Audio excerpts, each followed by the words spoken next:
विश्वामित्र ने राम से कहा कि कुश नामक महत्पस्वी राजा, जो ब्रह्माजी के पुत्र थे, धर्मज्ञ और महान थे, उनकी पत्नी विदर्भ राजकुमारी से 4 पुत्र हुए, कुशाम्ब, कुशनाभ, असूरतरजस और वसु। पिता की आज्ञा से उन्होंने नगर बसाए। कुशाम्ब ने कौशाम्बी, कुशनाभ ने महोदय, असूरतरजस ने धर्मारण्य और वसु ने गिरिव्रज।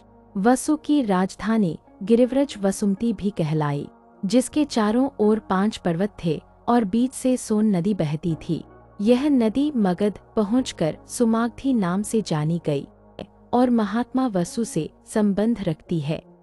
राजर्षि कुशनाभ ने घृताची अप्सरा से 100 रूपवती कन्याएं उत्पन्न की, जिनका यौवन और सौंदर्य अनुपम था।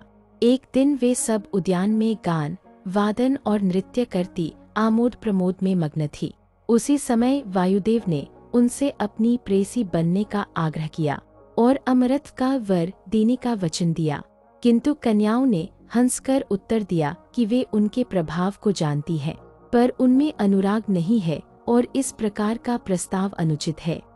यह सुनकर वायुदेव कुपित हो गए। उन्होंने उनके शरीर को टेढ़ा मेढ़ा कर दिया और वे सब कुबड़ी हो गईं।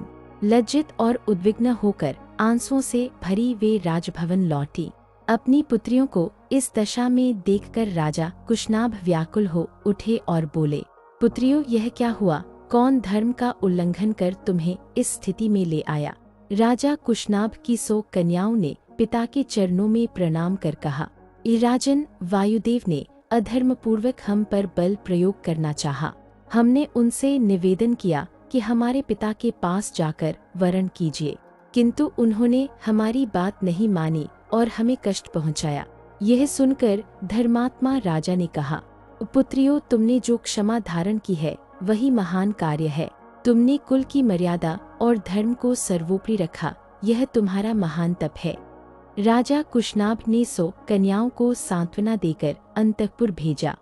धर्मात्मा राजा कुशनाभ ने निश्चय किया कि अपनी कन्याओं का विवाह धर्मनिष्ठ और तेजस्वी ब्रह्मदत्त के साथ ही करना उचित है।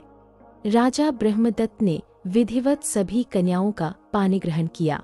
जैसे ही कन्याओं के हाथ ब्रह्मदत्त के हाथ से मिले, वे वायुदेव के अभिशाप से कुब्ज थीं, सब मुक्त हो गईं। उनके शरीर निरोग, पुष्ट और दिव्य सौंदर्य से युक्त हो गए और वायु ने उन पर से त्याग किया।